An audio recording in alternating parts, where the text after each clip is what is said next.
Animação com fotos de cidades brasileiras e fundo violeta. Parlamento Brasil.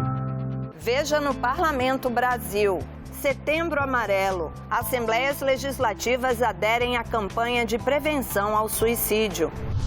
Santa Catarina lança ferramenta para atestar o resultado de urnas eletrônicas. Goiás lembra o Dia Mundial de Alfabetização, um desafio que ficou maior após a pandemia. Boitatá, boto cor-de-rosa, mula sem cabeça, saci. Sessão memorável do Congresso Nacional marca a celebração do bicentenário da independência. Um sonho intenso, um raio vívido de amor e de esperança, a terra desce. Essas e outras histórias que impactam a vida dos brasileiros passam pelos parlamentos. E o programa Parlamento Brasil, sempre em parceria com as TVs legislativas, conta para você os assuntos que mobilizam as casas de leis do país. Animação na cor violeta e construção antiga ao fundo. Giro pelo Brasil. Vamos falar de um tabu? Andréia Alves. O suicídio. Especialistas afirmam que o suicídio é muito mais do que um problema individual. É uma questão que tem profunda relação com desigualdades econômicas, de acesso a serviços sociais e de saúde pública. É uma epidemia mundial que pode ser evitada. Assembleias legislativas participam da campanha de prevenção ao suicídio, o Setembro Amarelo. Amazonas. TV Aleã. O suicídio é um problema de saúde pública e atinge o mundo todo, além de gerar grandes prejuízos à sociedade. De acordo com a última pesquisa realizada pela Organização Mundial da Saúde, a OMS, em 2019, são registrados mais de 700 mil suicídios em todo o mundo. Só no Brasil, os registros se aproximam de 14 mil casos por ano. Ou seja, em média, 38 pessoas cometem suicídio por dia. E de acordo com especialistas, a maioria dos casos poderia ter sido evitada se as pessoas tivessem acesso ao tratamento psiquiátrico e informações de qualidade. Imagens aéreas da Assembleia Legislativa do Amazonas. Para combater essa triste realidade, o Poder Legislativo vai oferecer uma série de palestras promovidas pela Escola do Legislativo por meio do programa Educando pela Cultura. A ideia é levar informações para profissionais de educação e estudantes sobre as formas de combate e o que pode desencadear os gatilhos que levam aos problemas emocionais e ao suicídio. Vai acontecer uma mesa redonda com vários profissionais que atuam na área de diversas áreas, de educação, da saúde, pessoas de movimentos sociais, de minorias, que a ideia é fazer com que a gente trabalhe também situações que servem de gatilho para que as pessoas cheguem a esse momento de ideação suicida. O jovem está sentado em um deck com a cabeça baixa e com as pernas em um rio. O sol brilha ao fundo enquanto a câmera exibe a silhueta do jovem. Roraima. A Assembleia Legislativa, durante o mês de setembro, em apoio ao combate e prevenção do suicídio, irá realizar uma campanha publicitária nos meios de comunicação para reforçar a importância desse assunto. Mais um ano que a Assembleia adere à campanha Setembro Amarelo, iluminando a fachada, o prédio, para chamar a atenção da população, das instituições públicas, da importância de falar sobre suicídio, de falar sobre depressão, né, da importância de que a gente possa olhar para o nosso colega de trabalho, a gente olhar para o nosso filho, para nossa mãe, para o nosso marido, para nossa esposa, e saber que a mudança de comportamento às vezes é um pedido de socorro. Incentivar essa conversa e falar sobre saúde mental é o primeiro passo para iniciar o combate ao suicídio. Pensando nisso, dentro dos canais de comunicação da Assembleia, existem programas pensados para auxiliar nesse diálogo. O Wagner é psicólogo e é um dos responsáveis por levar o conteúdo sobre saúde mental até você aí de casa. A TV e a Rádio Assembleia, elas possuem programações que são permanentes, que eu considero isso muito importante, porque saúde mental precisa ser cultivada todos os dias. Então, na rádio, toda segunda-feira eu participo de um programa onde nós falamos sobre saúde mental. Então, todas as segundas nós sempre temos um diálogo, às vezes respondemos perguntas da população, às vezes tratamos temas que as pessoas mesmo sugerem para nós. E também tem uns takes e uns spots que eles ficam repetindo na programação.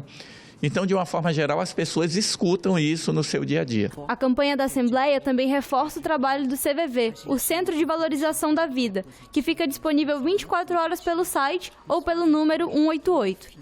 Dialogar e abrir espaço para esse assunto é apenas o começo para um processo de cura. É importante que a gente tenha esse comportamento de falar sobre isso, de levar essa temática para dentro das escolas, que é o que tem acometido muitos jovens, principalmente com a pandemia. Muitos jovens ficaram em casa, estudando via WhatsApp, perderam o contato com os amigos, e aí isso tornou a gente com mais ansiedade, com depressão. É sempre bom lembrar que você não está sozinho, e se cercar de pessoas que te façam bem também faz parte do caminho. Buscar um terapeuta, buscar um profissional de saúde, não é algo para ser feito no momento de crise. Eu busco um crescimento, um autoconhecimento exatamente para não entrar em crise. Isso é uma mudança no próprio conceito de saúde, porque no passado nós só buscávamos um profissional de saúde quando estávamos doentes. E hoje o nosso foco é na prevenção. E eu sempre digo que saúde mental tem a ver com bons relacionamentos. Nossa saúde mental começa nos bons relacionamentos que nós cultivamos no nosso dia a dia. É importante abraçar, é importante rir, é importante fazermos atividades juntos para sentirmos que temos o suporte de outras pessoas. No Amapá, o setor de turismo deve ganhar reforço. Santa Catarina lança ferramenta para atestar o resultado de urnas eletrônicas. Veja o que foi notícia nas casas legislativas do país. Amapá. Sandro Bella é coordenador do Observatório do Turismo no Amapá. A organização existe desde 2015. É uma rede representada por várias entidades de turismo em todo o Brasil. O Amapá é um dos poucos estados brasileiros em que a instituição não é ligada ao setor público. Isso influencia diretamente nos serviços prestados ao setor econômico ligado ao turismo. Uma situação que pode mudar, já que foi aprovado durante a sessão da ALAP o projeto de lei ordinária que acrescenta à entidade a política estadual de turismo. Com o apoio do Estado, será possível fazer estudos mais avançados quanto ao potencial turístico aqui no Amapá, possibilitando mais investimentos no setor, o que gera mais empregos e renda. Então, a partir do momento que a gente tem a inclusão do Observatório na política estadual de turismo, e até mesmo numa estrutura administrativa, uma previsão orçamentária para que haja essas ações de forma mais contínua, o envolvimento da cadeia produtiva do turismo, com certeza a gente terá mais investimento e também maior fluxo de turistas aqui no estado do Amapá. Santa Catarina. Nas eleições deste ano, o TRE de Santa Catarina oferece uma novidade para quem quiser comparar e atestar que é possível confiar nos resultados obtidos pelo procedimento de totalização dos votos realizado pela Justiça Eleitoral. O diretor-geral do TRE, Gonçalo Ribeiro, explica que perto do dia das eleições, o eleitor poderá baixar no celular o aplicativo QR TOT. Qualquer pessoa ou entidade pode fazer a leitura do QR Code, que é constante de cada um dos boletins de urna. Essas informações vão ao mesmo repositório e, a partir de lá, você tem as informações antes da própria Justiça Eleitoral fazer o envio, seja para o cartório, para o TRE ou para o TSE. O QR TOT é inédito no país. Foi desenvolvido pelo próprio TRE de Santa Catarina e está disponível para celulares com o sistema Android. Os eleitores que têm celulares com o sistema iOS deverão fotografar o QR Code da ferramenta e também poderão usar. A novidade já foi testada e aprovada nas eleições suplementares de Porto Belo em junho.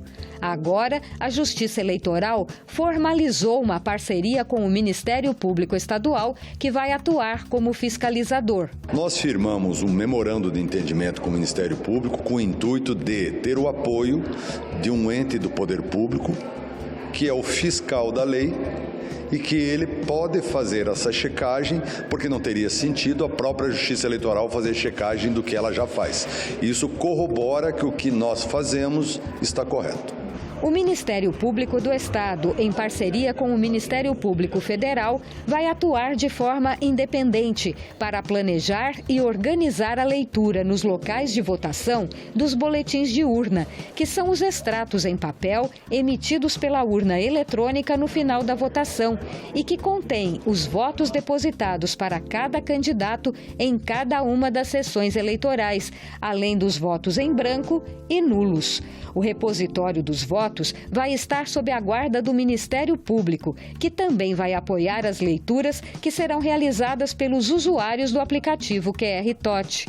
O papel da Justiça Eleitoral passa a ser complementar, porque os boletins de qualquer sessão serão lidos por quem quiser. O uso do QR TOTE foi autorizado pelo Tribunal Superior Eleitoral. A grande intenção é oportunizar a quem quiser de fazer a leitura do boletim de urna assim que ele é emitido na sessão eleitoral, a partir das 17 horas do dia da eleição, e tê-lo no seu celular.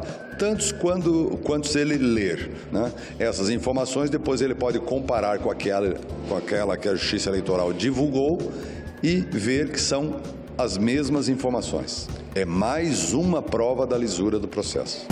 Animação com o Palácio do Congresso ao fundo e letras brancas, direto do Congresso.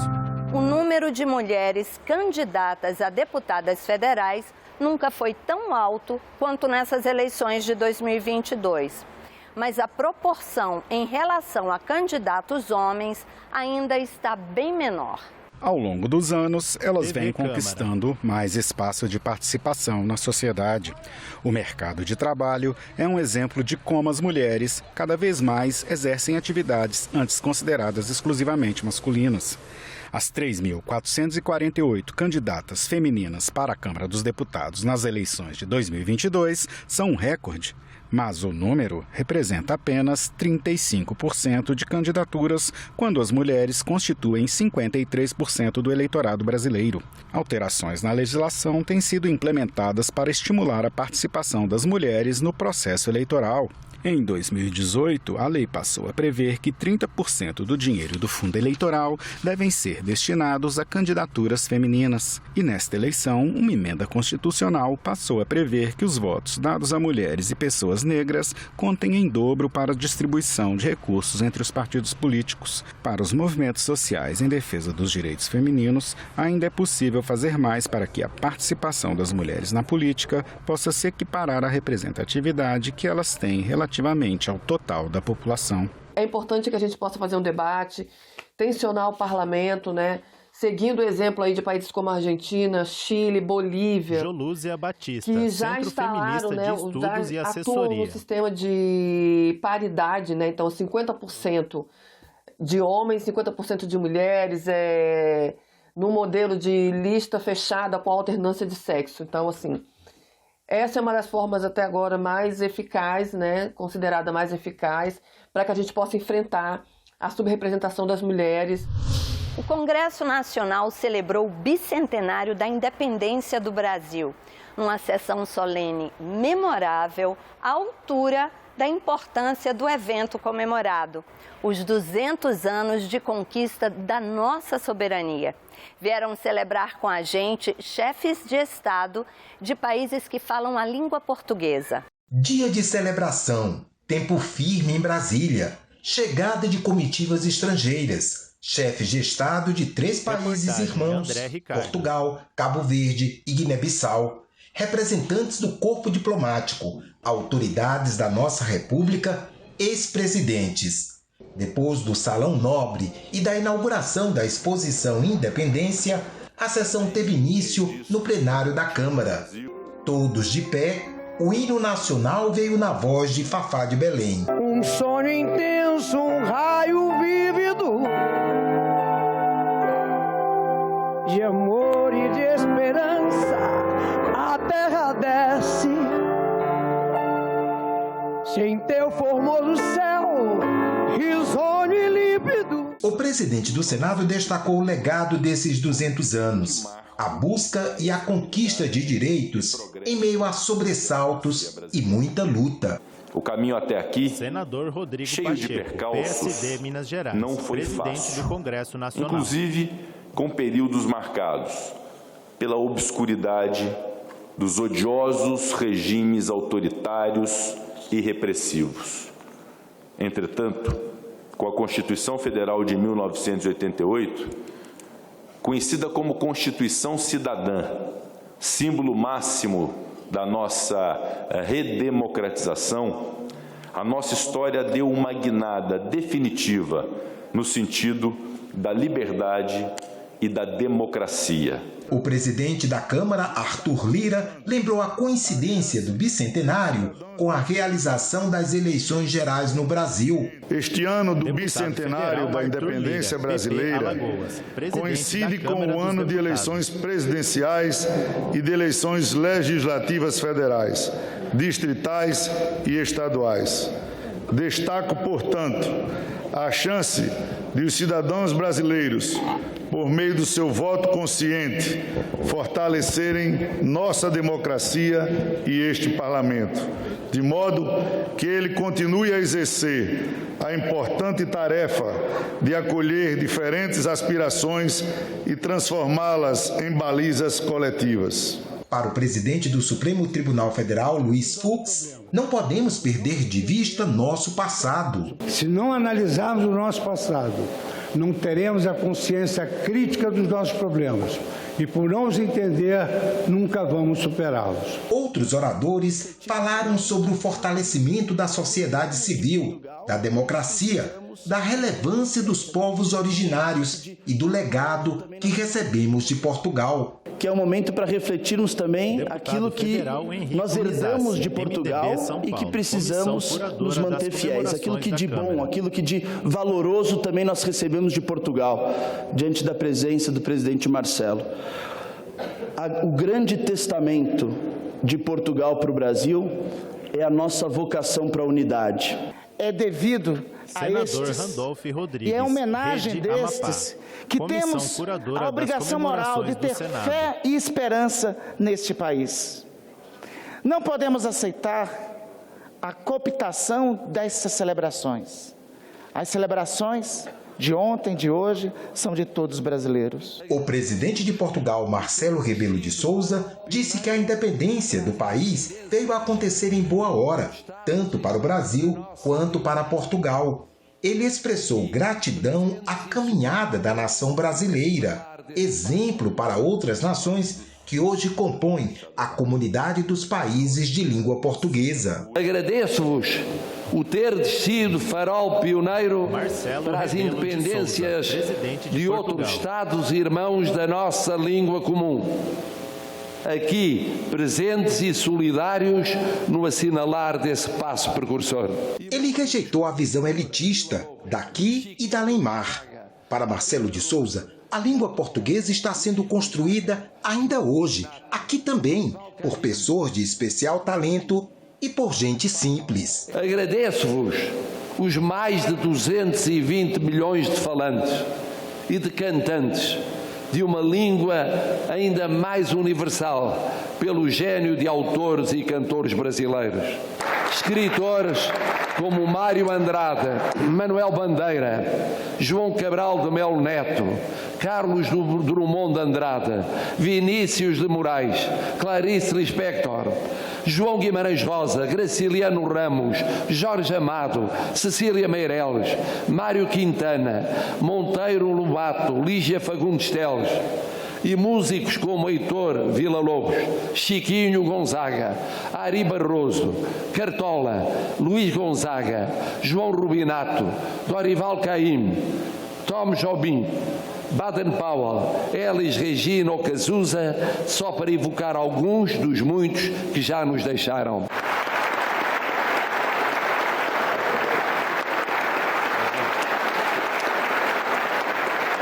Encerrando a solenidade, o coral do Senado cantou o hino da independência.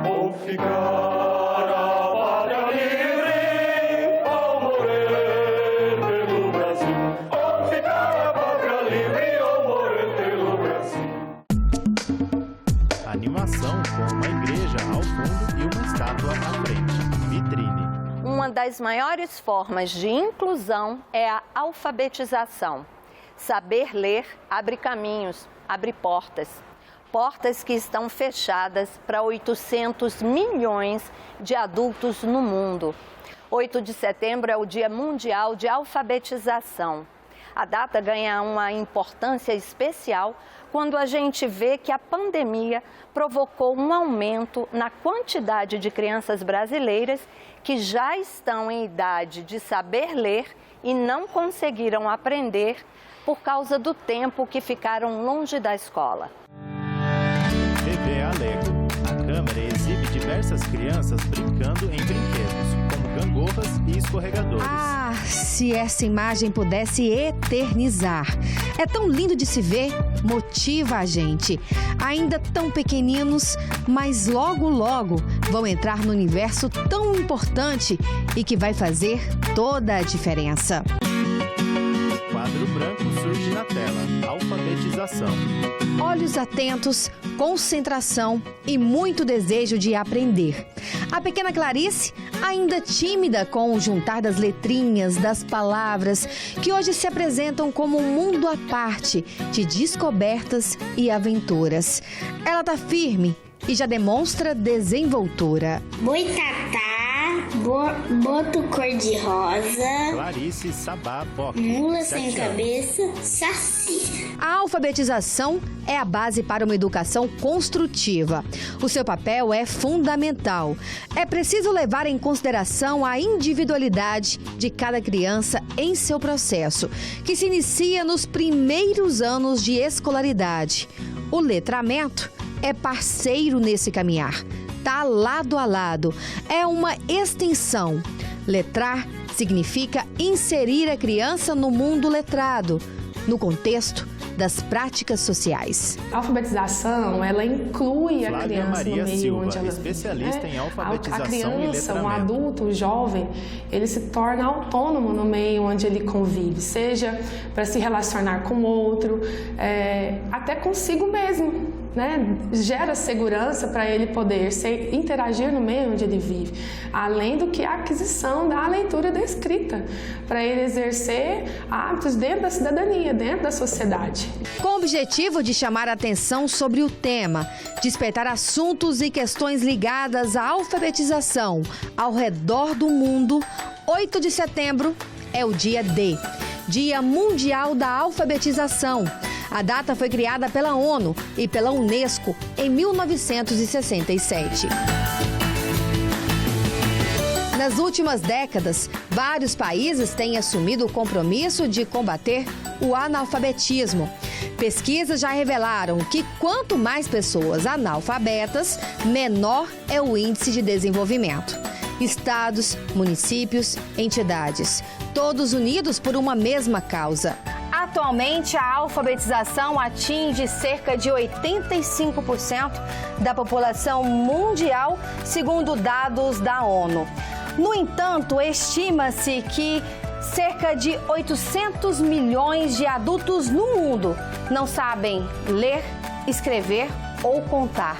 E aproximadamente 250 milhões de crianças analfabetas funcionais, ou seja, aquelas que não sabem interpretar os textos. A pandemia veio e o efeito foi sentido ainda mais. O número de crianças brasileiras que não sabem ler e escrever cresceu 66%. Para quem atua na chamada linha de frente, os desafios são constantes, são diários. Para mim, são entre 3 pontos. O primeiro desafio é para os alunos, porque gera uma insegurança. Para eles é algo novo e ler e escrever é um desafio. Segundo é um professor. O professor é fundamental, porque ele não basta ter ações públicas, políticas que são muito boas ou ter uma estrutura escolar formidável, mas o professor ele é fundamental porque ele vai gerar naquele aluno autonomia. E o terceiro desafio é levar os pais a uma rotina de estudo em casa. Para mim, levar os pais a ter essa consciência que eles são parte do processo é um desafio muito grande. Se alfabetizar é o primeiro passo de um caminhar intenso de aprendizados, é por meio dela, da alfabetização, que se forma cidadãos participativos, conscientes de seus direitos e deveres.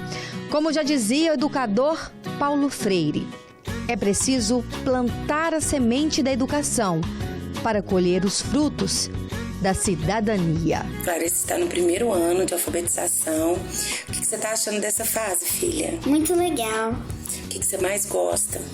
Eu gosto de ler, eu gosto de escrever, eu gosto de estudar.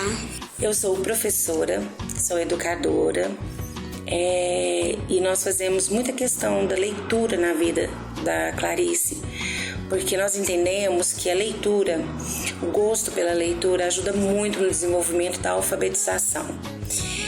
E é muito bom comemorar esse dia da alfabetização para lembrar o quanto essa fase é importante. Que dessa fase parte de todo o desenvolvimento que a criança vai ter de sucesso na sua vida futura. Eu sou apaixonada pela educação e isso me dá muito orgulho. Eu sei que é uma classe que por vezes não é tão valorizada, mas vale a pena. Vale a pena porque você influencia uma geração que vai contar para o futuro.